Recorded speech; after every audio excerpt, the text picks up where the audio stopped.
அடுத்தது கூட்டமைப்பினுடைய அழைப்பை ஏற்று வருகின்ற நாம் தமிழர் கட்சியின் தலைமை ஒருங்கிணைப்பாளர் செந்தமிழன் சீமான் அவர்கள் உரையாற்ற அன்போடு அழைக்கிறேன்.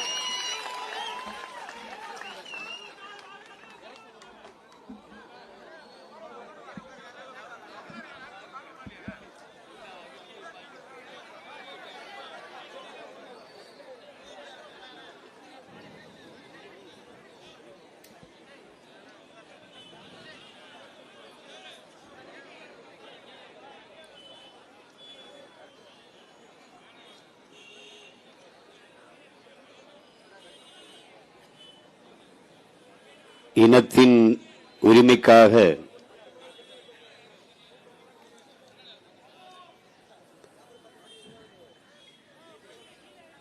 இயக்கங்களை எல்லாம் அழைத்து இணைத்து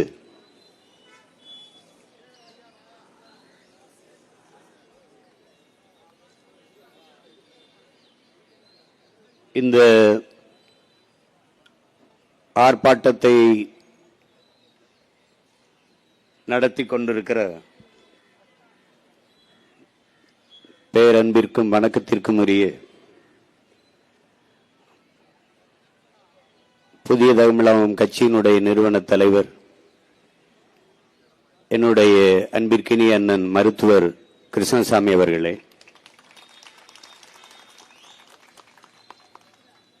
இந்த ஒருங்கிணைப்பில் உணர்வோடு ஒன்றிணைந்து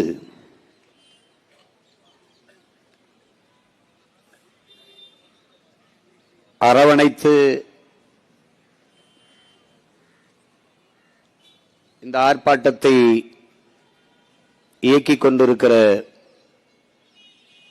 என் உயிர் ரத்தம் தமிழக வாழ்வுரிமை கட்சியினுடைய நிறுவன தலைவர் வேல்முருகன் அவர்களே,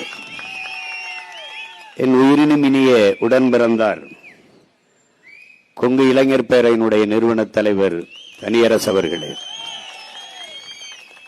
தென்னிந்திய ஃபார்வர்ட் பிளாக் கட்சியினுடைய தலைவர் என் அன்பு இளவல் திருமாரன்ஜி அவர்களே,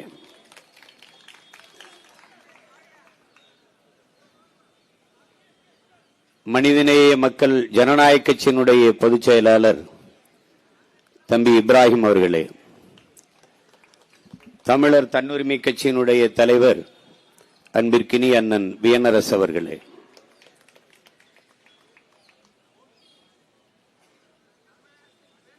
பெருமதிப்பிற்குரிய பெருந்தகை நம்முடைய ஐயா பாவுஜி அவர்களே, சிறுபான்மை மக்களினுடைய பேரமைப்பின் தலைவர் எங்களுடைய பாசத்திற்குரிய பேராயர் சாம் இயேசுதாஸ் அவர்களே,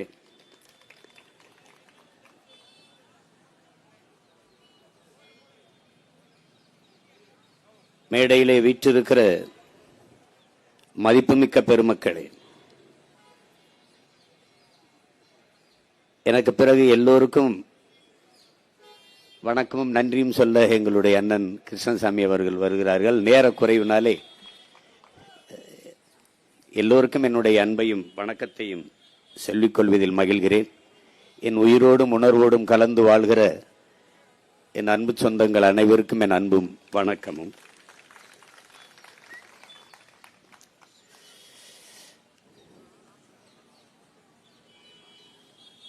புனுரி நீர் குளவிக்கு இனித்த முளைபோல் சுரக்கும் காவிரி என்று புறநானூறு பாடுகிறது.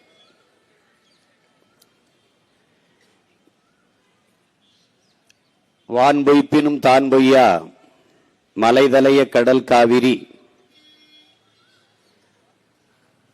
புனல் பறந்து பொன்கொழிக்கும் என்று பட்டினப்பாலை பாடுகிறது. ஞாயிறு போற்றுதும் காவிரி நாடன் திகிரி போல் பொற்கோட்டு மேரு பலம் வருதலான் என்று சிலப்பதிகாரத்தில் நம்முடைய மூதாதை இளங்கோவடிகள்.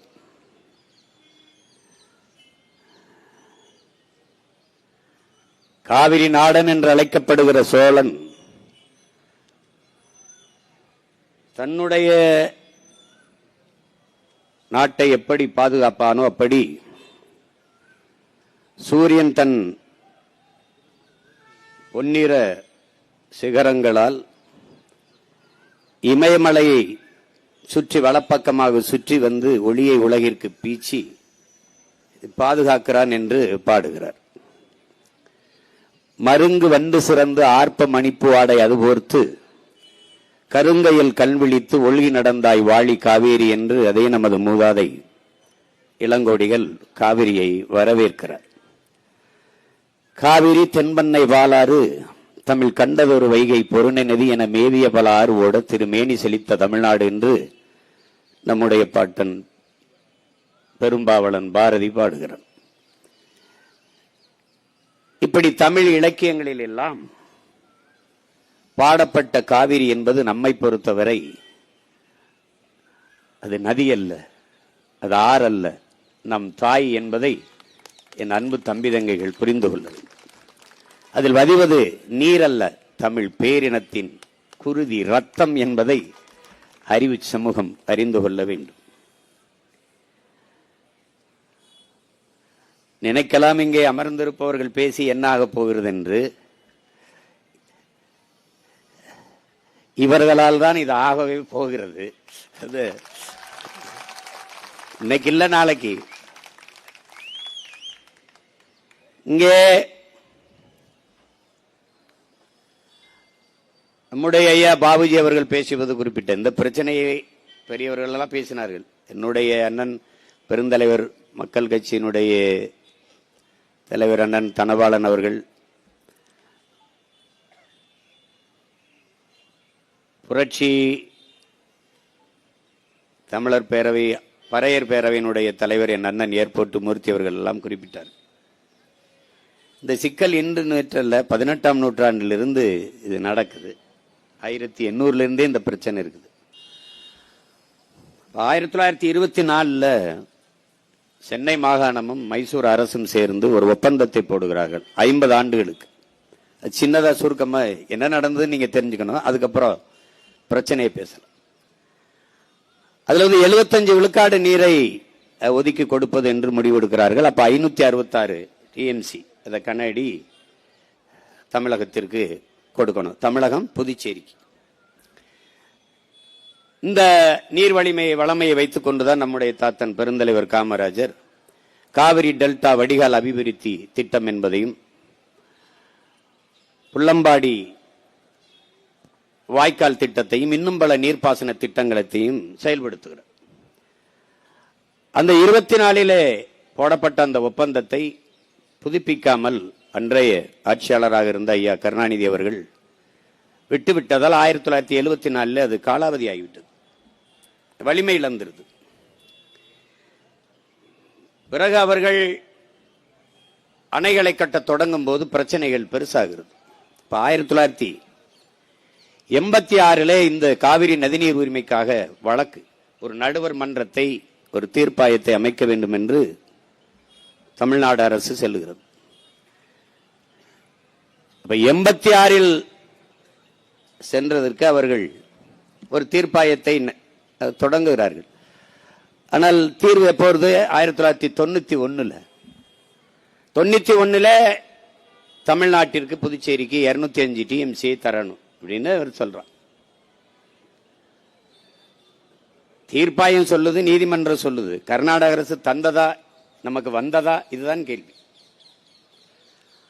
அதற்கு பிறகு 2007 16 ஆண்டுகளாக விசாரணை நடத்தி ஒரு முடிவுக்கு வர. அதுல 740 டிஎம்சி இருக்குது. அதுல 419 டிஎம்சி நமக்கு ஒதுக்குறாங்க. அதுல பில்லிக்குண்டுல இருந்து நமக்கு 192 டிஎம்சி தரணுங்கிற முடிவுக்கு வர்றாங்க. அப்ப 2007 காலகட்டத்தில். பிறகு 2018 பிப்ரவரி உச்சநீதிமன்றம் ஒரு இறுதியா ஒரு தீர்ப்பை சொல்லுது. பெங்களூர்ல இருக்கிற குடிநீர் தட்டுப்பாட்டை காரணம் காட்டி அந்த 192 குறைச்சு 177.25 டிஎம்சி என்று வரையறைக்கு வருகிறார். இதுவரை அந்த 177.25 டிஎம்சி நமக்கு திறந்து விடப்பட்டதும் இல்லை, வந்ததும் இல்லை. 1, 2, 4 டிஎம்சி இப்படித்தான் அதை கொடுப்பாரு. இங்கே போராடுகிற நாங்கள் பொழுதுபோக்கிற்காக, அரசியல் செல்வாக்கை உயர்த்திக் கொள்வதற்காக, மக்களின் வாக்குக்காக இதை செய்யல. என் மக்களின் வாழ்க்கைக்காக செய்கிறோம் என்பதை அறிவு சமூகம் புரிந்து கொள்ளும். ஏன்னா நாங்க போராடாத போராட்டம் இல்லை, அங்க பெறாத வழக்கும் இல்லை, பார்க்காத சிறையும் இல்லை. ஆனா எங்களை கோயிலுக்கு நேர்ந்து விட்ட மாடு மாதிரி எங்களை ரோட்ல போட்டு வந்தே போனவங்களெல்லாம் நீங்க கோட்டைக்கு அனுப்பிட்டு மறுபடியும் எங்களை ரோட்ல தான் விட்டுருக்கீங்க. இப்ப நாங்க பேசுறது அங்க இருக்கிறவனுக்கு அது புரியுமானான்னு கூட எங்களுக்கு தெரியல. அதுதான் அது ஏதோ எங்களுக்கு சொல்வார்ல, வாங்கி வந்த வாரம் அப்படி இருக்கு, ஒன்றும் சரி கிடையாது. இதுல இங்க அவ்வப்போது அவர்கள் நமக்கு நதிநீரை திறந்து விடுவதெல்லாம் அவர்கள் உச்சநீதிமன்ற தீர்ப்பை எல்லாம் மதிப்பதாக இல்லை கர்நாடக அரசு. அதை தெரிஞ்சுக்கணும். கேரளாவும் மதிக்கிறது இல்லை. நமக்கு அவர்கள் திறந்து விடுவது அதிகமாக மழைப்பொழிவு நடந்து அங்கே அணையின் கொள்ளளவு உயர்ந்தால் அணை உடைந்து விடுமோ என்ற அச்சத்தில் திறந்து விடுவார்கள். அப்படி திறந்து விடுகிற நீர் உபரி நீர் தானே ஒழிய தமிழ்நாட்டுக்கு கிடைக்க வேண்டிய உரிய நீர், உரிமை நீர் இல்லை. அதை நீங்க நல்லா விளங்கணும். ஒவ்வொரு முறையும் உரிய நீரை, உரிமை நீரை தந்திருந்தால் நமக்கு எந்த பாதிப்பும் இல்லை. அவங்க சொன்னது மாதிரி இப்ப நமக்கு முறையா குறுவை சாகுபடி நடந்திருக்கும், முறையா நமக்கு பருவத்துக்கு தண்ணி தரப்பட்டிருந்தால் நமக்கு பாதிப்பு ஏற்பட்டிருக்காது. ஆனால் அவர்கள் இப்ப நிகழ்ந்தது என்ன? இங்க என்ன பேசப்படுது? தமிழ்நாட்டின் முதலமைச்சர் மாண்புமிகு விஜய் அவர்கள் கர்நாடக முதல்வர் சிவகுமாரை சென்று 3ஆம் தேதி சந்திக்கிறதா இருக்குது. அப்ப அவர் ஒரே வார்த்தையில நீங்க வர வேண்டாம், இங்க பிரச்சனை கலவரம் என்றால் அதுக்கு நான் பொறுப்பேற்க முடியாதுன்றாரு. இவர் போகல, அவ்வளவுதான். அது அந்த நேரத்தில் கேரளாவில் பெருமழை, அங்கே வயநாடு வழியே, அங்கதான் கபினி அணைக்கு தண்ணி வருது, அங்க வயநாடு வழியே பெரும் வெள்ளம், அங்க வந்து கபினி நிறையும் போது அதன் வழியாக அது திறக்கப்பட்டு காவிரி நிறையுது. கர்நாடகாவில் மழை, அங்க பெரும் மழையினாலே அணையின் கொள்ளளவு கூடும் போது அவனால் அணை அதுக்கு மேல சேமிக்க முடியாதுங்கிறதுனால திறந்து விடுறான். அது யதார்த்தமாக இயல்பாக நடந்துற ஒரு நிகழ்வா இருக்குது. அப்ப தமிழர்களுக்கு தண்ணீர் கொடுக்க வேண்டும், அந்த உரிய நீரை, உரிமை நீரை கொடுக்க வேண்டும் என்பதற்காக கொடுக்கல, உபரி நீரை தருகிறார்கள் போனா போகுது என்று. ஆனால் இங்கே இருக்கிற பெருமக்கள், முதல்வர் அவர்கள் கடவுளின் குழந்தை, அதனாலே அங்கே மழை பெய்து இங்கே தண்ணி திறக்க விடப்பட்டதுன்னு. கடவுளின் குழந்தை இருக்கிற ஊர்ல பெய்யாம இது கர்நாடகாவில் பெய்யுது, கேரளாவில் பெய்யுது. இப்படியெல்லாம் பேசுறதுனால தாண்டா உங்களை தற்குறின்னு நாங்க பேசிட்டு இருக்கோம். ஏதோ நாங்க ஏதோ தற்குறின்னு சும்மா போற போக்குள்ள சொல்லல, ஆய்ந்து உணர்ந்து அறிந்து தெளிந்து பெயர் வைக்கிறோம். ஒரு மீன்வளத்துறை அமைச்சர் ஸ்ரீநாத் அவர்களிடத்துல தூத்துக்குடியில துறைமுகத்து விரிவாக்கத்தை பத்தி பேசுறாங்களே, விரிவாக்கம் செய்ய போறீங்களா, உங்க கருத்து என்னன்னு. நான் திருச்செந்தூர் இருக்கேன், அந்த கேள்வியை தூத்துக்குடியில வந்து கேளுங்கிறப்பல. தூத்துக்குடியில, திருச்செந்தூரே தூத்துக்குடி மாவட்டத்தான் இருக்குது, நீ தமிழ்நாட்டுக்கே மீன்வளத்துறை அமைச்சரா இல்ல தூத்துக்குடிக்கு மட்டும் மீன்வளத்துறை அமைச்சரா? இப்படி பேசுவதாலே தான் நீங்கள் தற்குறி. புரியுதா?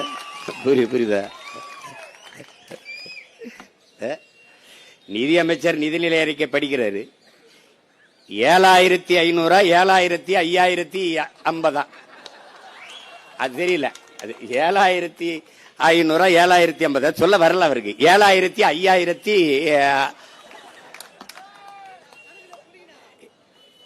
அப்புறம் அது 8900 அது வரல, 8000 என்னவோ 1-2 ஒழுங்கா படிக்காதவன் எல்லாம் நிதியமைச்சரா போட்டு நாங்க என்ன நினைச்சுக்கிட்டோம், இங்க பாரு உங்க உலகத்துலடா கணித மேதை ராமானுஜம் பிறந்த நாட்டுல அவன் கூட்டத்துக்கு இல்ல 1-2 ஒழுங்கா தெரியாதவன்லாம் நிதியமைச்சர் ஆயிட்டவன்ல. என்னன்ப என எழுத்தன்பை இவ்விரண்டும் கண்ணன்ப வாழும் உயிருக்குங்கிறான் வள்ளுவ பெருமகனார். ஏன் எழுத்து வருவதற்கு முன்னே என்னை கண்டுபிடித்தவன் என் இன மக்கள் என்பதை புரிஞ்சுக்கணும். முதல் நிலம் தாண்டி 2வது நிலத்தில் முல்லை நிலத்தில் ஆடு மாடுகளை வளர்க்க தொடங்குகிற போதே அதை எண்ணுவதற்கு 1-2 கண்டுபிடித்த இனத்தின் கூட்டம் நாங்கள். அதனாலதான் என்னன்பை என எழுத்தன்பை இவ்விரண்டும்னு பாடுறாரு. அப்படி வந்த கூட்டத்துல ஒன்னும் தெரியல. உலகம் எங்களை பாக்குது. இனிமே எந்த பெருமையும் நீ பேச முடியாது. நான் யாரு தெரியுமா? நான் சேர சோழ பாண்டியன் பரம்பரை. நான் யாரு தெரியுமா? புலித்தேவன் வாரிசு. நான் தீரன் சின்னமலை பேர. டே போடாங்கிட்டு போடாங்க போட கேவலப்படுத்திடுவான். கம்பன் இளங்கோ போப்பா அப்படின்றான். ஒரு பெருமையும் உனக்கு கிடையாது. இப்ப இந்த சூழலில் இங்கே பேசியவர்களெல்லாம் குறிப்பிட்டார்கள், நாங்கள் தேர்தலில் வெல்லாதிருக்கலாம், தேர்தலில் தான் வெற்றி பெறவில்லை, கொண்ட கொள்கையில் நிலைப்பாட்டில் உறுதியாக நிற்கக்கூடிய கூட்டம்.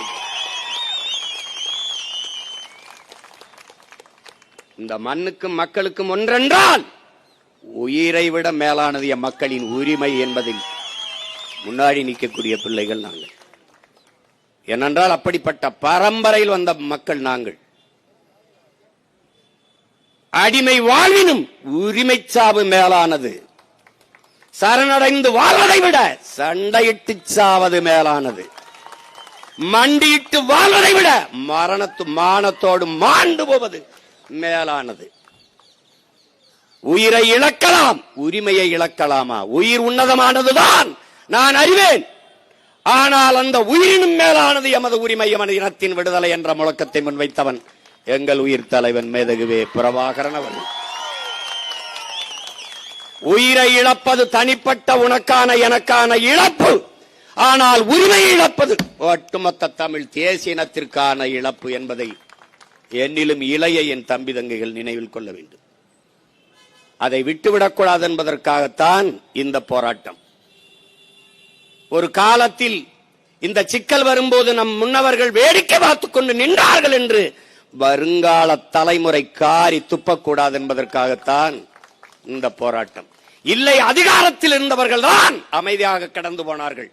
அதிகாரமற்ற நம்ம இதர மக்கள் நம் உடன் பிறந்தார்கள், நமது முன்னவர்கள் போராடி அந்த உரிமைக்காக போராடி நின்றார்கள் என்ற வரலாற்று பதிவு வர வேண்டும் என்பதற்காகத்தான் இந்த ஆர்ப்பாட்டம்.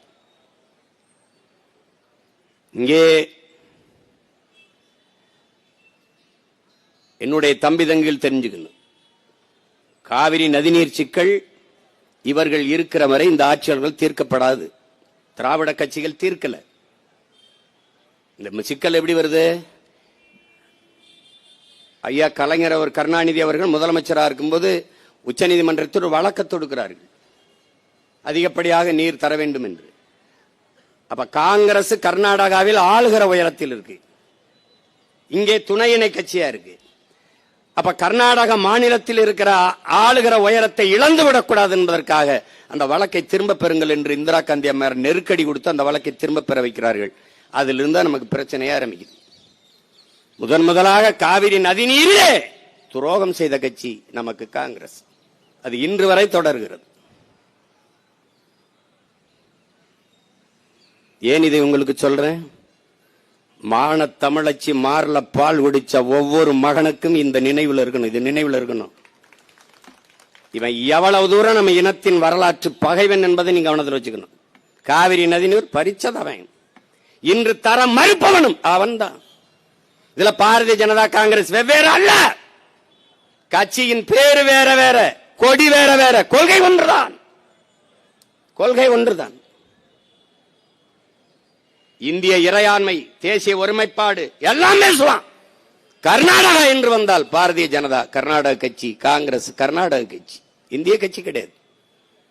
வேண்டுமானால் தமிழ்நாட்டின் முதலமைச்சர் மாண்புமிகு விஜய் அவர்களை போய் காங்கிரஸ் கட்சியின் தலைவர் ஐயா மல்லிகார்ஜுன கார்கே அவர்களிடம் பேச சொல்லுங்கள்.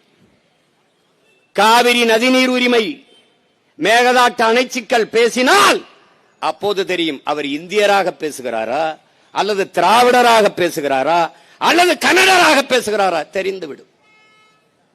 பேசி பாருங்கள். அந்தந்த நிலம் என்று வந்தால் அவன் அந்த மண்ணுக்கு மக்களுக்கும் நிற்பான்.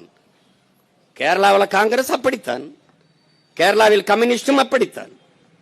இப்போது கேரளாவை காங்கிரஸ் ஆளுகிறது, நாளை முல்லை பெரியார் என்று வந்தான் அவன் கேரள கட்சியாக மாறி விடுவான். அப்ப எங்க இந்தியா இருக்குது, எங்க இறையாண்மை இருக்குது, எங்க தேச ஒருமைப்பாடு இருக்குது? இல்லை.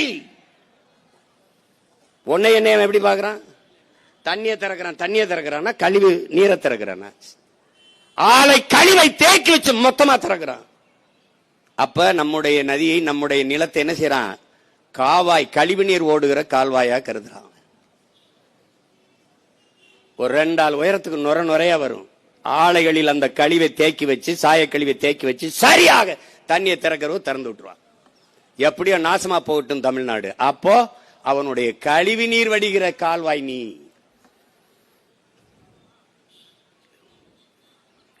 உன்னுடைய மலையை வெட்டி எடுத்துட்டு போறான். கேரளாவில் மலை இருக்கா இல்லையா? இருக்கு. பயன்பாடு யாருக்கு? கேரளாவிற்கு. அந்த மண்ணின் மக்களுக்கு சாலை போடுதல், கட்டடம் கட்டுதல், துறைமுகம் கட்டுதல், எல்லாவற்றுக்கும் பயன்பாடு அவனுக்கு. மணல் கல் யாருடையது? என்னுடையது. கன்னியாகுமரியிலிருந்து, தென்காசியிலிருந்து, திருநெல்வேலியிலிருந்து என் மலையை, என் தாயின் மாறை அறுத்து கற்களாகவும் மணலாகவும் கொண்டு போகுது கேரளா. அதே லாரியில் திருப்பி கோழி கழிவு, மருத்துவ கழிவு, பூரா கழிவுகளையும் என் நிலத்தில் கொட்டுறான். குப்பை மேடாக கருதுகிறான். என் வளத்தை எடுத்துக்கொண்டு போய் என் நிலத்தை குப்பை மேடாக்குறான். இவன் சாக்கடை, இவன் குப்பை மேடு. ஒருத்தனுக்கு கோபம் வந்திருக்கா? கேரள முதல்வர் கடிதம் எழுதுகிறார், என் உடன் பிறந்தானே, இங்கே கட்டுமான பணிகள் பாதிக்கப்படுகிறது, மணல் தேவை, கற்கள் தேவை அதிகப்படுகிறது, அதனால் தடையின்றி தமிழ்நாட்டிலிருந்து அதை அனுப்புவதற்கு ஏற்பாடு செய்யுங்கள் என்று. யாருக்கு? இவருக்கு தான்.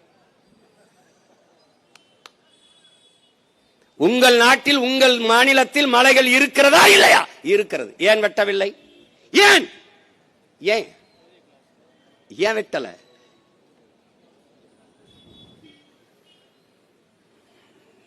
இந்த கேள்வி எழாத வரை இந்த இனம் எழாது வாழாது. அதை நீ கவனத்தில் வச்சுக்கிட்டு சிந்திக்கணும். நீ இன்னைக்கு மேகதாத்தில் அணையை கட்டியே தீரேன் என்று சொல்கிற சிவகுமார் யாரு? காங்கிரஸ் கட்சி. அப்ப துணை முதல்வர், இப்ப முதல்வர். இதே சீதாராமையாவும் இதே சிவகுமாரும் வெல்வதற்காக, இந்த காங்கிரஸ் கட்சி வெல்வதற்காக அன்றைக்கு தமிழ்நாட்டின் முதலமைச்சராக இருந்த ஸ்டாலின் அவர்களும் அண்ணன் திருமாவளவன் அவர்களும் கர்நாடகாவில் சென்று வாக்கு சேகரித்தார்களா இல்லையா? சொல்லு, ஆமாவா இல்ல? சொல்லு. சேகரித்தார்கள். நீங்கள் திராவிட முன்னேற்ற கழக கட்சியின் தலைவராக இருந்தால் சிக்கல் இல்லை. தமிழ்நாட்டின் முதல்வராக இருந்து நீங்க எப்படி போய் அவர்கள் வெற்றிக்கு வாக்கு சேகரித்தீர்கள்? ஒரு சொட்டு தண்ணி தர முடியாது என்கிறார்களே, அதற்காகவா? மேகதாதில் அணை கட்டியதுகிறோம் என்று 9,000 கோடி பிஜேபி ஆட்சியிலும் ஒதுக்கினான், இவன் ஆட்சியிலே ஒதுக்குறான். அப்ப ரெண்டுக்கு என்ன வேறுபாடு இருக்கு? காங்கிரஸ் வந்தாலும் தமிழர்களுக்கு தண்ணி இல்லை, பாரதிய ஜனதா வந்தாலும் தமிழர்களுக்கு தண்ணி இல்லை. கச்சத்தீவா கொடுத்தது கொடுத்ததுதான், திருப்பி எடுக்க என்ற பேச்சுக்கு இடமில்லை. யார்? காங்கிரஸ். பிஜேபி கொடுத்தது கொடுத்ததான், திருப்பி எடுக்க வேண்டும் என்ற பேச்சுக்கு இடமில்லை.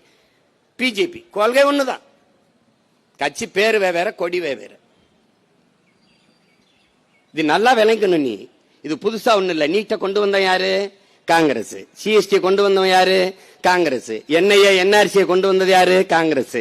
இது எல்லா நச்சு திட்டத்தையும் கொண்டு வந்தது யார்? காங்கிரஸ். இப்ப பெத்து பேர் வச்சா அவர் ஊட்டமா போன் விட்டா ஹார்லிக்ஸ் கொடுத்து வளர்க்கிறப்பல, இவ்வளவுதான். என்ன மாறுபாடு கண்டுட்ட? இதே நீட்டு தேர்வை எதிர்த்து ஐயா ராகுல் காந்தி போராடுறார். கொண்டு வந்த ஆள் யார்? அவர் தான். கூட இருந்த ஆள் யார்? இவர்கள் தான். இந்த நீட்டுக்கு கையெழுத்து போட்ட பெருந்தகை காந்தி செல்வன் நம்ம ஐயா தான். இந்த நாடகத்தில் இருந்து என்னைக்கு நீ இந்த நாடக கொட்டகையில் இருந்து வெளியேறுகிறாயோ அன்னைக்கு தான் இந்த நாடு மக்களும் முன்னேற முடியும்.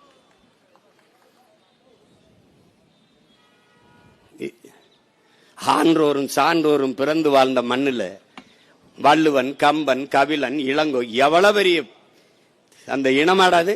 அந்த இனத்திலே பிறந்திருக்க நீ? கேவலம். ஒரு தன்மானமிக்க ஒரு தமிழ் மகன் நீ எவனாவது எனக்கு ஒரு சொட்டு தண்ணி நீ தரமாட்டேன்னா, நீ என் மீனவ மக்கள் செத்தா நீ அதை பத்தி கவலைப்பட மாட்ட. என் இன மக்களை இங்க பாரு. இந்த காங்கிரஸ் உலகத்தில் ஒரு மூத்த தேசிய இனம். நம்ம ஒரு மூத்த தேசிய இனத்தின் மக்கள். 26,000 மக்கள் தொகை கொண்டவன் தனிநாடு அடைஞ்சு விடுதலை பெற்று வாழ்றான். 4 லட்சம் மக்கள் தான் வாழ்ந்திருக்கான். 4 லட்சம் மக்கள் தான் சேர்பியால இருந்து கொசவா விடுதலை ஆடுது. 10 ஆண்டுகால போராட்டம் தான். 13 கோடி தேசியனத்தின் மக்கள். நமக்கென்று ஒரு தேசம் இருந்து தனித்து பெருத்து சுதந்திரத்தோடு வாழக்கூடாதா? எங்களுக்கு கனவு இருக்க கூடாதா? எல்லாரும் போராடி பெற்றது விடுதலை. நாங்கள் அந்த விடுதலைக்காக போராடினது எப்படி பிரிவினவாதம் தீவிரவாதம் ஆகுது? அது ஏன் அப்படி ஆகுது? ஏன் ஆகுது? ஒரு தேசிய இனத்தின் தேச விடுதலை கனவை போச்சிக்கு நாசமாக்கின வரலாற்று பகைவன் காங்கிரஸ். 3 கையெழுத்தில் நம்ம இனத்தின் எதிர்கால தலையெழுத்தின் நாசமாக்கியவன் காங்கிரஸ். லால் பகதூர் சிரிமாவை கையெழுத்துல பண்ட அன்னைக்கு மலையக மக்கள்ல 10 லட்சம் பேரை குடியுரிமை நாடற்றவனா தூக்கி கொண்டாந்து ராவடோரவை இறக்கி விட்டு போனான். அங்க முதல் கையெழுத்து. இந்திரா காந்தி அதே சிரிமாவோ கையெழுத்துல நம்மளுடைய கச்சத்தீவை தாரவார்த்து கொடுத்து நம் மீனவ மக்களின் வாழ் உரிமை மொத்தமா முடிச்சிட்டான். கச்சத்தீவு எனக்குன்னா நீல தூராதிகம், கச்சத்தீவு அவனுக்குன்னா அவனுக்கு தூராதிகம். கதையை முடிச்சிட்டான். கடைசியாக ராஜீவ் ஜெயவர்தனை ஒப்பந்தம். இந்த கையெழுத்து தான் தமிழ் தேசியனத்தின் விடுதலை போராட்டத்தின் வீழ்ச்சியின் முதல் அடி, முதல் படி. கதையை முடிச்சிட்ட. என்ன வச்சிருக்க நீ? என்ன இருக்கு? கல்வி மாநில உரிமை. அதை எடுத்துட்டு போனது யார்? எடுத்துட்டு போனது யார்? காங்கிரஸ். பறி கொடுத்தது யார்? இதே திமுக. இன்று வரை கல்விய மாநில பட்டியலுக்கு கொண்டு வருவோம். என்னை கொண்டு வருவீங்க? என்னை கொண்டு வருவீங்க? இப்ப இருக்கிற முதல்வர் அதை பத்தி பேசுவாரா? இல்ல கொண்டு வருவாரா? கொண்டு வருவாரா சொல்லுங்க. ஒரு சொட்டு மேகதாதில் அணை கட்டியே தீரன் என்று சொல்லுகிற கட்சியை கூட்டணி வைத்து 60 ஆண்டுகளாக இல்லாத அந்த அமைச்சரவையில் 2 அமைச்சருக்கு பங்கு கொடுக்க வேண்டிய அவசியம் என்ன வருது? என்ன வருது அவசியம்? என்ன வருது? நமக்கு இருக்கிற கோபம் ஏன் அவருக்கு இல்ல? ஏன் அந்த கட்சிக்கு இல்ல? என் மண்ணின் மக்களுக்கு, என் உரிமைக்கு, என் அடிப்படை உரிமை, என் மக்களின் வாழ்வுரிமை பறிக்கிறது 13 மாவட்டங்களில் குடிநீரை. காவிரி பல மாவட்டங்கள். நீ நம்ம தஞ்சாவூருக்கு டெல்டா நினைச்சிருக்க. காவிரி தமிழ் தேசிய தமிழ்நாட்டினுடைய உயிர் நீர், உரிமை நீர். அத பறிக்கிறான். இப்ப நீ எடுக்க வேண்டிய ஒரே முடிவு என்ன? ஒரு சொட்டு தண்ணீர் தமிழ்நாட்டுக்கு இல்ல. அப்ப உன்னோட கூட்டும் இல்ல, என்னோட ஓட்டு உனக்கு இல்லடா. இந்த முடிவை மான தமிழ் மக்கள் எடுத்தால் அவன் வருவான். தமிழ்நாட்டிற்குள் தமிழனுடைய உரிமைக்கு, உணர்வுக்கு, உயிருக்கு எதிராக எவன் நின்றாலும் ஒரு ஓட்டு வாங்க முடியாதுங்கிற நிலையை, நெருக்கடியை நாம் உருவாக்கினால் நமக்கு முன்னாடி அவன் பேசுவான். இப்ப பேசாது. இப்ப பாரதிய ஜனதா இந்திய ஒன்றியத்தை ஆண்டு கொண்டிருக்குல்ல, அதுக்கு தெரியாம அது இசை தராம மேகதாட்டுல அணை கட்ட முடியுமா? கட்ட முடியுமா? எப்படி அனுமதிக்கிற நீ? எப்படி அனுமதிக்கிற? இப்ப மேகதாட்டுல அணையை கட்டுனா, கட்டக்கூடாதுன்னு பாரதிய ஜனதா அனுமதி தரலைன்னா அடுத்த முறை பாராளுமன்றத்தில் காங்கிரஸ் வென்றும் பாரதிய ஜனதா தோற்றும். அந்த அற்ப தேர்தல் வெற்றிக்காக ஒரு தேசியனத்தின் உரிமையை பறிகொடுக்க அவர்கள் தயாராக இருக்கிறார். அப்ப நாம் என்ன செய்யணும்? என் உரிமையை பறிக்கிற உனக்கு என் நிலத்தில் ஒரு ஓட்டு கிடையாதரா என்ற முடிவை மான தமிழ் மக்கள் நாம் எடுக்கணும். இல்ல உன்னை எவனாலும் காப்பாற்ற முடியாது. உனக்கு இருக்கிற ஒரே கருவி, வலிமை மிக்க ஆயுதம், வாக்குதான்.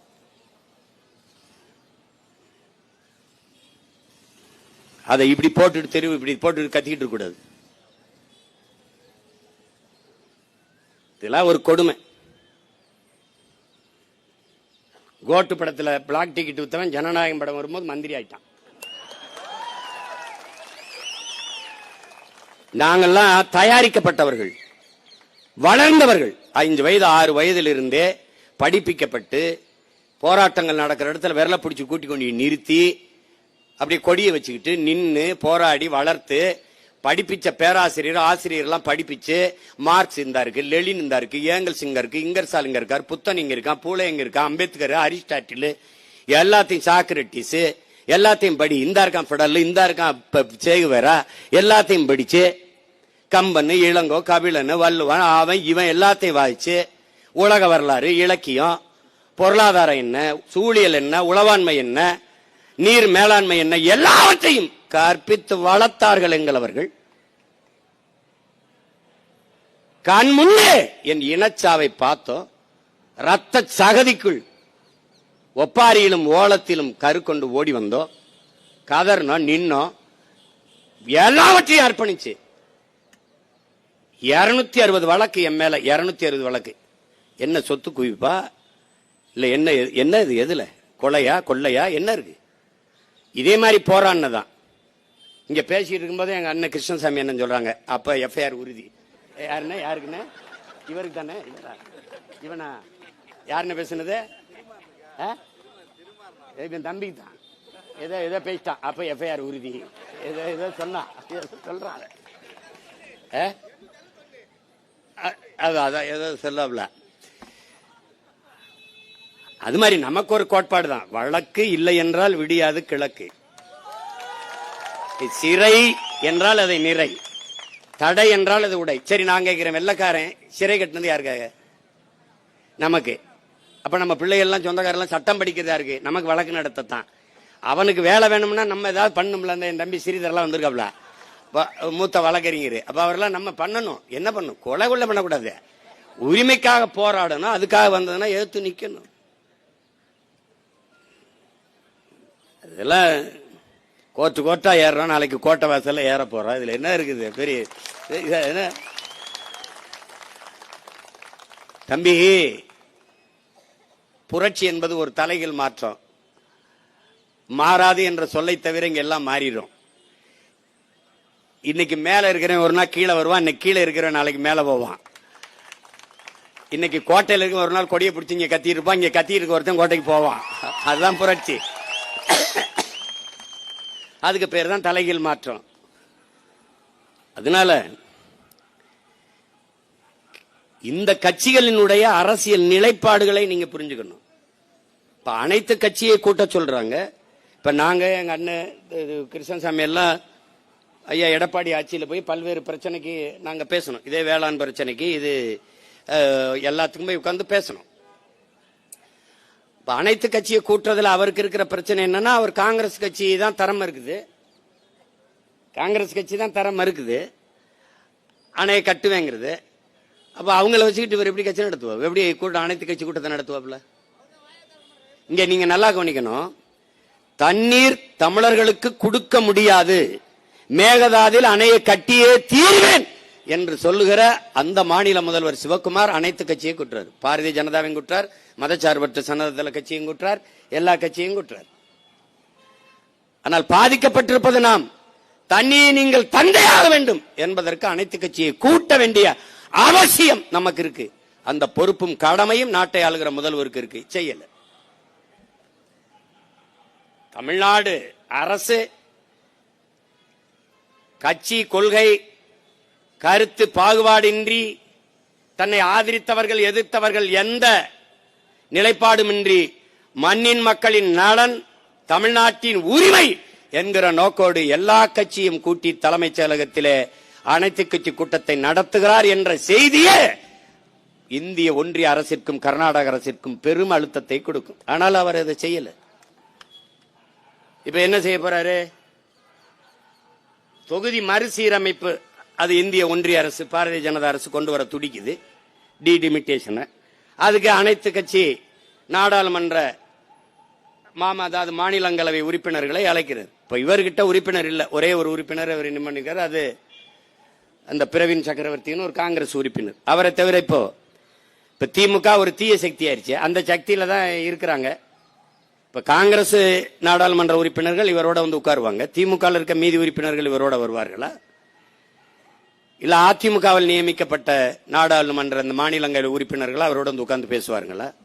இப்ப இங்க பேசிய பெருந்தமிழர் ஐயா பழக்கருப்பை அவர்களோட குறிப்பிட்டாங்க. அதாவது இந்த தொகுதி மறுசீரமைப்புல நமக்கு இருக்கிற பிரச்சனை என்னன்னா, மக்கள் தொகை அடிப்படையில் அவங்க இந்த தொகுதியை பிரித்தார்கள் என்ற மக்கள் தொகை எண்ணிக்கையில். இதுல இந்த குடும்ப கட்டுப்பாடு 20 திட்டத்தில் வந்த அந்த ஃபேமிலி பிளானிங்க 100 விழுக்காடு செயல்படுத்திய ஒரே மாநிலம் இந்தியாவில் தமிழ்நாடு தான். அது உங்களுக்கு தெரியும். அதனால நம்முடைய பிறப்பு விகிதம் கட்டுப்படுத்தப்பட்டுருச்சு. அப்ப நாம் இருவர் நமக்கு இருவர்னு சொன்னா, கொஞ்ச நாள் கழிச்சு நாம் இருவர் நமக்கு ஒருவர்னா, கொஞ்ச நாள் கழிச்சு நாம் இருவர் நமக்கு அதுக்கு இன்னொருவர்னு சொல்லி முடிச்சுட்டான். இப்ப பிறப்பு விகிதம் சுத்தமா முடிஞ்சிருச்சு. இப்ப நமக்கு வந்து அளவு கடந்த மது, இந்த உடல் திறன் இல்லாதனால பிறக்கிற திறனை அற்று போயிட்டோம். இப்ப மற்ற மாநிலங்கள் உத்தரப்பிரதேசம் இதை செயல்படுத்தல, அவன் பெரும் எண்ணிக்கையில் இருக்கிறான். இது எதுக்காக அச்சம் வருதுன்னா, இப்ப இவர்கள் தொகுதி மறுசீரமைப்பில் அவர்கள் பெரும் எண்ணிக்கையில், இப்ப 80னா அது 140 அப்படி ஆயிருது.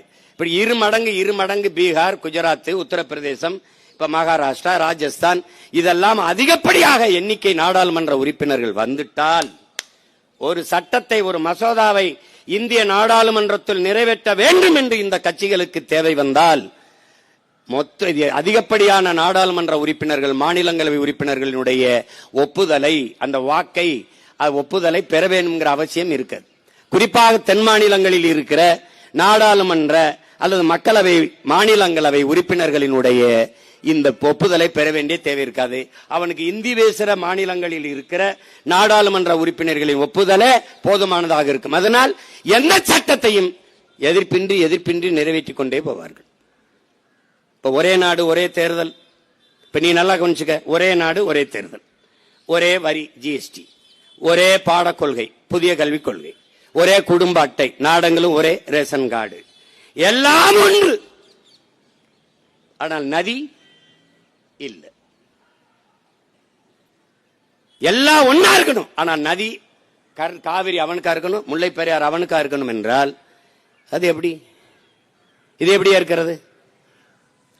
அப்ப இதுக்கெல்லாம் ஒரு பொதுவாக ஒரு கொள்கை இருக்கணும், ஒரு நிலைப்பாடு இருக்கணும் நினைக்கிற இந்த அரசு, அப்ப நதிநீர் கொள்கையில் ஒரு பொது நிலைப்பாடு, அதுக்கு ஒரு பொது அமைப்பு, அது சொல்வதைத்தான் கேட்டாக வேண்டும் என்கிற ஒரு ஆளுமை அங்க இருந்தால் 177.25 டிஎம்சி தெர இந்த பருவத்தில் என்றால் திறக்குனவன் எனக்கே பத்தல அப்படி என்றால், நான் இருட்டில் இருந்து கொண்டுதான் பிற மாநிலங்களுக்கு நெய்வேலி பழுப்பு நிலக்கரி மின்சாரத்தை பகிர்ந்தளிக்கிறேன்.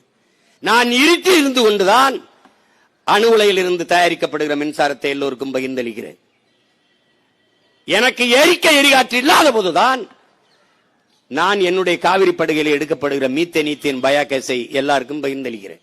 அப்போ உங்கள் வளம் உங்களுக்கே என்றால், உன் நீர்வளம் உனக்கே என்றால், என் நிலத்தின் வளம் எனக்கே என்று நான் நின்றால் இறையாண்மையும் ஒருமைப்பாடும் எங்கே இருக்கும் என்பதை இந்த ஆட்சியாளர்கள் சிந்திக்கணும். இவர்களை விடு எங்களை போன்றவர்கள், இந்த மண்ணை மக்களை பேரன்பு கொண்டு காதலிக்கிற தமிழ் பிள்ளைகள், ஒரு நாள் பிரபாகரன் ரத்த துளியில் வந்த பிள்ளைகள் எழுந்து நின்றால் என்ன ஆகும் யோசிச்சு பாரு. என்ன ஆகும்? நெய்வேலி பழுப்பு நிலக்கரி மின்சாரம் முழுக்க எனக்கு என்ற இறுக்கத்தை நான் கொடுத்தால் என்ன செய்வேன் நீ என்கிட்ட பேச முதல்ல பேச வேண்டியது அவன்கிட்ட. காவிரியில உரிய பருவத்துக்கு உரிய நீரை அவனை தர சொல்லு, அப்புறம் இதை பத்தி பேசு என்று பேசுவதற்கு ஒரு ஆண் மகன், ஒரு துணிவு மிக்க ஒரு தலைவன் இந்த நிலத்தில் இல்லாதனால இந்த பிரச்சனை. இங்க வேளாண் நிதிநிலை அறிக்கையில் இதெல்லாம் எதையுமே பேசப்படல. அரை மணி நேரம் 3/4 மணி நேரம் முதல்வரை புகழ்ந்து பேசிக்கொண்டே இருக்கிறார். எழுந்து அதெல்லாம் வேணாம், நீங்க நிதிநிலை அறிக்கை படிங்கள் என்று அவர் சொல்லல, உட்கார்ந்தே இருக்கிறார். அவராட்டு பேசிட்டே இருக்க. நீங்கள் உண்மை எனும் விதையை விதைத்து, சமத்துவ பயிரை விளைத்து, அதை அறுவடை செய்த கோட் சூட் போட்ட விவசாயி, அன்னைக்கு அவர் கோட் சூட்டும் போல அப்படியே இருக்க.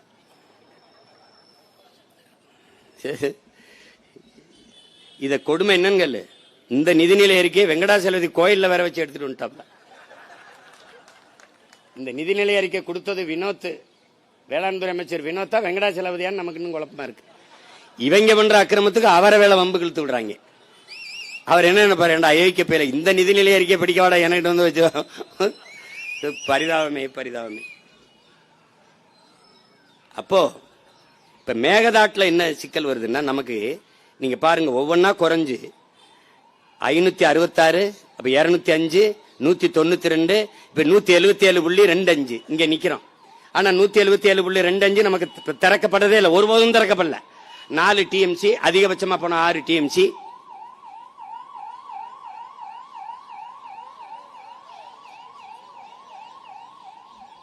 இதுதான் திறப்பாங்க. அதுவும் திறக்கும் போது இந்த மாதிரி உபரி நீரைத்தான், அதிகமா மழை பெய்து கொள்ளளவு கூடிட்டால் உபரி நீரை திறப்பார்கள்.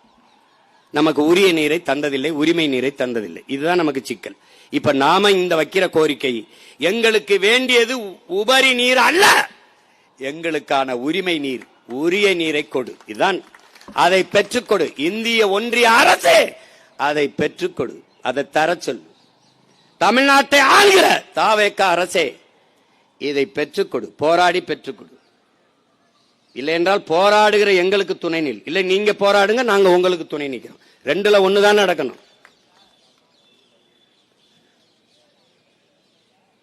அத மேகதாட்டுல இப்ப நீங்க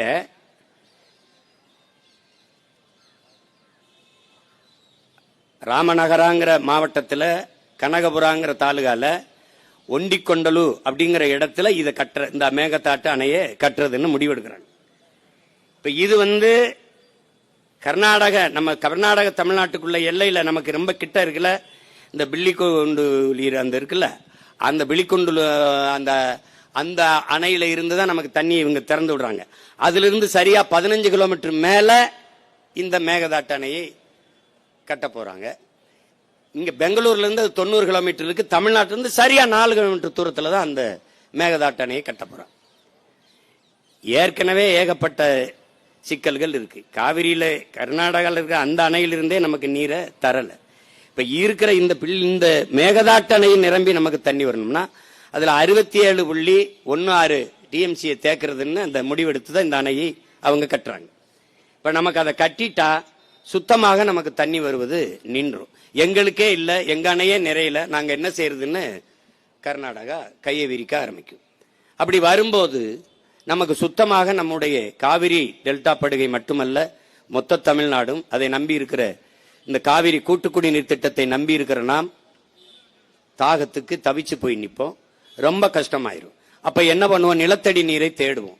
அப்ப 1000 அடிக்கு கீழே நம்ம ஆழ்குழாயை போட்டு உறிஞ்ச தொடங்கும் போது கடல் நீர் மட்டத்திற்கு குழாய் போகிற போது கடல் நீர் உள்ளே வந்து நிலம் எங்கும் உப்பு நீராக மாறும்.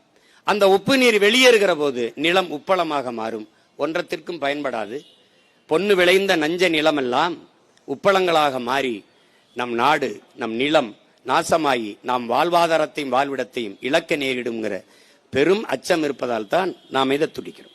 இதற்கு என்னென்ன வழி? ஒருவேளை தரல, இப்ப நம்மகிட்ட அதிகாரம் வந்துருச்சு. ஒரு ஆண்டுக்கு 950 மில்லிமீட்டர் நமக்கு மழை பெய்யுது. அதிக மழைப்பொழிவை பெறுகிற மாநிலங்கள்ல அது 4000 டிஎம்சி நமக்கு வருது. 1500 நம்ம பயன்படுத்துறோம். மீதி 500 சும்மா தேவையில்லாம அங்கங்க என்ன சொல்றது வீணடிச்சிடறோம். மீதி 2000 டிஎம்சி தண்ணீரை கடல்ல கலக்க விட்டுரும். இந்த 2000 டிஎம்சி தண்ணீரில் ஒரு 500,000 டிஎம்சியை சேமிக்க, ஒரு 500 டிஎம்சியை சேமிக்க நாம வேலை திட்டத்தை தொடங்கணும். அது போர்க்கால நடவடிக்கை தொடங்கணும். இப்ப உதாரணமா எப்படின்னு செய்வேன் அப்படின்னா, இதே தர்மபுரியில ராசி மணல்ல அந்த அணையை கட்டுவதற்கு, நீர்மின் நிலையம் அமைத்துக் கொள்வதற்கும் அணையை கட்டுவதற்கும் அருமையான வாய்ப்புள்ள. இப்ப பாருங்க, அணை எங்க கட்டணும்னு சொல்றான் நீர்த்தேக்கத்தை. அது புறநானூறு எப்படி பாடுதுன்னா, 2 மலைகளுக்கு இடையிலே இருக்கிற அந்த தாழ்விடத்துல ஒரு பிறை வடிவம் போல கட்டணும். எப்போ? புறநானூறு பாடுது. அப்படிதான் நம்ம கட்டியிருக்கணும். அப்படிதான் ஆலியார்ல கட்டப்பட்டிருக்கு, அப்படித்தான் அமராவதி, இப்படி பல அணைகளை நம்முடைய தாத்தன் காமராஜர் அப்படித்தான் கட்டி கொண்டு வந்தான். இப்ப அந்த மாதிரி அங்க ராசி மணல்ல கட்ட முடியும். வேளாண் பெருங்குடி மக்கள் நிறைய அதை மனு கொடுத்து இது பண்றாங்க. பிறகு அதே தர்மபுரியில நெருப்பூர்ல அணையை கட்டலாம். அங்கே நீர்மின் நிலையமும் அமைத்துக் கொள்ளலாம். அங்க கட்ட முடியும். இங்கே பாண்டியார் பொன்னம்பலால 6 மாவட்டத்தை கேரளாவை அது வளப்படுத்தி கொண்டிருக்கு. அதிகப்படியான வெள்ளப்பெருக்கு ஓடி கேரளாவை அந்த இடத்துல இந்திரா காந்தி அம்மையார் காலத்திலே ஒரு அணையை கட்ட அடிக்கல் நாட்டினார்கள். கேரள மக்கள் போராடினார்கள். அந்த திட்டத்தை இந்திரா காந்தி அவர்கள் கைவிட்டார்கள். அதே காரணம்தான். என்ன காரணம்? கேரளாவை ஆளுகிற உயரத்தில் காங்கிரஸ் இருந்தது, தமிழ்நாட்டில் இணை சக்தியாக இருந்தது. ஆளுகிற இடத்தை கைவிட்டு விட வேண்டாம் என்று அந்த திட்டத்தை கைவிட்டார்கள். இதை போராடி பெறாமல் அந்த பாண்டியார் பொன்னம்பலா திட்டம் அப்படி இருக்கு. அங்க அணையை கட்டினால் நமக்கு போதுமான அளவிற்கு நீரை தேக்கிக் கொள்ள முடியும். பரந்தூரிலே 5000 ஏக்கரில் ஏர்போர்ட் கட்டுவதற்கு பதிலாக உங்கள் பிள்ளைகள் நாங்கள் ஏரி வெட்ட போகிறோம், நிலத்தை கொடுங்கள் என்றால் என் பெற்றோர்கள், என் தாய்மார்கள் மறுக்காமல் தருவார்கள். 2000 ஏக்கரில் சிப்காடு தொழிற்சாலைக்கு நிலம் கேட்கிற இவர்கள், இல்லையே ஆத்தா 2000 ஏக்கரில் உன் மகன் ஏரியை வெட்டுகிறேன் என்று கேட்டால் என் மக்கள் கொடுப்பார்கள். இதெல்லாம் வந்தால் நமக்கு நீரின் தேவையில் தன்னிறைவு அடைய முடியும். அதற்கான திட்டம், அதற்கான நோக்கம், அதற்கான கனவு, ஒரு தொலைநோக்கு இந்த ஆட்சியாளர்களிடத்தில் இல்லை. காவிரி நதிநீர் சிக்கல் இருக்கிற வரைதான் இங்கே அரசியல் செய்ய முடியும். கச்சத்தீவு மீட்கப்படாத வரைதான் அங்கே அரசியல் செய்ய முடியும். இந்த பிரச்சனைகள் இருந்து கொண்டே இருக்கிற வரைதான் தமிழர் நிலத்திலே அரசியல் செய்ய முடியும். அவனுக்கு அந்த பிரச்சனை இருக்கு வரைதான் அங்கே கர்நாடகாவில் அரசியல் செய்ய முடியும். இதனால் நம் உயிர் உரிமையில் இழிவான அரசியலை செய்து பதவிக்காக இதை செய்து நம்மளை பாதிக்க வைக்கிறார்கள் என்பதை பைந்தமிழ் செல்வங்கள், என் அன்பு பிள்ளைகள் அறிந்து கொள்ள வேண்டும். இந்த நிலையில் நாம் விழித்துக் கொள்ளவில்லை என்றால் இருக்கிற நிறைய உரிமைகளை இழந்திருக்கும். நம்ம முன்னோர்கள் செய்த வரலாற்று பிழை. குடகு அங்க என்னது, காவிரி உற்பத்தியாகி வருகிற அந்த ஓடி வருகிற குடகுல வாழுகிற மக்கள் 90 விழுக்காடு தமிழர்கள். மாநிலங்கள் எல்லை பிரிக்கிற போது குடகில் வாழ்ந்த மக்கள் தமிழ்நாட்டோடு இருக்கிறோம் என்று போராடினார்கள். 2 மாதத்திற்கு மேலாக தமிழ்நாட்டோடு தான் நாங்கள் இருப்போம் என்று போராடினார்கள். அந்த நேரத்தில் ஆம் தமிழ்நாட்டோடு இணைத்து விடுங்கள் என்றால் இணைத்திருப்பார்கள். அந்த நேரத்தில் இல்ல நீங்க அங்கே போங்க என்று சொன்ன நம்ம முன்னோர்களின் வரலாற்று தவறு இன்றவன் வாரிசுகள் இப்படி நிற்கிறோம். அதே மாதிரி இடுக்கி மாவட்ட தேவையோடு பீர்மேடு தேவிகளம் உள்ளிட்ட அந்த இடுக்கி மாவட்டத்தை கேரளாவுக்கு தாரை வாத்து கொடுக்காமல் இருந்திருந்தால் முல்லை பேரியாற்றணை தமிழன் இருந்திருக்கும், காவிரி நம்மகிட்ட இருந்திருக்கும். இன்னைக்கு ஒரு வயல்ட்ட இல்லாம உலகத்தில் வளம் கொளிக்கிற செல்வ செழிப்பான நாடாக தமிழர் நாடு இருந்திருக்கும். நம்ம முன்னோர்கள் செய்த வரலாற்று பிழை. இப்ப அதையே பேசிக் கொண்டிருக்க முடியாது. இருப்பதையாவது காத்து இன்னொரு தலைமுறைக்கு பாதுகாப்பாக கொடுத்து விட்டு போக வேண்டும் என்பதற்காகத்தான் இங்கே எல்லோரும் கூடியிருக்கோம். என்னுடைய ரத்தம் சொன்னது போல நான் பெரியவன் நீ பெரியவன் அல்ல. தலைவர் சொன்னதுதான் நம் உயிர் தலைவன் மேதகு பிறையவன். நீ பெரியவன் நான் பெரியவன் என்பது கைவிடு. நம் எல்லோரினும் பெரிது நம் நாடும் நம் மக்களும் நம் இனமும் அதன் எதிர்கால பாதுகாப்பான நல்வாழ்வும். அதுதான் முக்கியம். இங்க யாரும் முன்னால் நிக்கிறதுங்கிறது இல்ல. எல்லாரும் ஒன்னா நிப்போம். நம் மக்களுக்காக, நம் மக்களுக்கு முன்னால் நிப்போம். அதுதான் முக்கியம். இங்க நமக்கு நம்முடைய வெற்றி கட்சியின் வெற்றிகளாக இருக்கக்கூடாது, தமிழ் பேரினத்தின் வெற்றியாக இருக்கணும். இங்க பேசிய நம்ம அண்ணன்லாம் சொன்னாங்க. இப்போ நீங்க ஒவ்வொரு உரிமையாக இன்னைக்கு மேகமலை, இன்னைக்கு தாமிரபரணி ஆறுல போய் நம்மள 19 பேர் அடிச்சுக்கொண்டா கூட கேட்டேன். மாஞ்சோலைக்கு அவங்களுக்குலாம் அரசு வேலை கொடுத்திடலான்னு 840 பேரை 850 பேரை இன்னொரு நாட்டு ராணுவம் சுட்டு கொண்டிருக்கா. அவனுக்கு அரசு வேலை கொடுத்துருக்கா? சொல்லு, கொடுத்துருக்கா? அம்மையார் ஜெயலலிதா போய் மகாமங்கலத்தில் விழிக்கும் போது 48 பேர் சத்தா. அவனுக்கு அரசு வேலை கொடுத்தீங்களா? இங்க இந்திய ராணுவம் விண்வெளியில சாகசம் நடந்துச்சு கடற்கரையில, 15 பேர் நசுங்கி செத்தான். அவனுக்கு அரசு வேலை கொடுத்தியா? நாட்டின் பாதுகாப்புக்கு போய் ராணுவத்தில் செத்து விழுறான்ல, அவன் குடும்பத்துக்கு அரசு வேலை கொடுக்கல. நீ வாச்சாத்தியில இதே ஐயா செங்கோட்டையன் அமைச்சரா இருக்கும்போது எத்தனை குடும்பங்களை, பழங்குடி மக்களை வன்புணர்வு செய்து கொலை செய்து தூக்கி போட்டீங்க. அவங்களுக்கு ஏதாவது நீங்க அரசு வேலை கொடுத்தீங்களா? உங்களை பார்க்க செத்த அரசு வேலைன்னா நீங்க முதலமைச்சராகலைன்னா யாரு கொடுப்பா அரசு வேலை? இப்ப நீங்க பாதிக்கப்பட்ட ஏழை விதவை பெண்களுக்கு ஆடு கொடுக்கிறோம், மாடு கொடுக்கிறோம், செம்மறி ஆடு கொடுக்கிறோம். அது மாதிரி அந்த குடும்பங்களுக்கு 10 ஆடு கூட கொடுங்க, 2 மாடு கூட கொடுங்க. நாங்க வேணான்னு சொன்னா கேளுங்க. இதனால மாஞ்சோலை தோட்ட தொழிலாளர்கள் சிக்கலும் சரி, இன்னைக்கு மலையிலிருந்து குடி வெளியேற்ற 5000 மக்களுக்குமான சிக்கலும் சரி தீர்க்கப்படும். நீங்க நம்பிக்கையோடு இருங்க. தமிழர்கள் எல்லாம் ஒன்றிணைந்து ஒன்றாக நின்றால் நம் வாழ்வு பொன்னாகும், இல்லையேல் மண்ணாகும். இன்றைக்கு தொடங்கி இருக்கிற இந்த புரட்சிகர அரசியல் பயணம் புதிய ஒரு தமிழகத்தை உருவாக்கும் என்ற நம்பிக்கையோடு ஒரு புரட்சிகர அரசியலை முன்னிறுத்தி எல்லோரும் போராடி நம் உரிமையை மீட்போம், காப்போம். உங்கள் அனைவருக்கும் எனது புரட்சிகரமான வாழ்த்துக்களும் வணக்கமும். நன்றி. நாம் தமிழர். எல்லாரும் அமைதியா இருக்கணும். டாக்டர் பேசி முடித்த உடனே ஒரு 3 நிமிடம் முழக்கம். இப்போதைக்கு எதுவும் வேண்டாம்.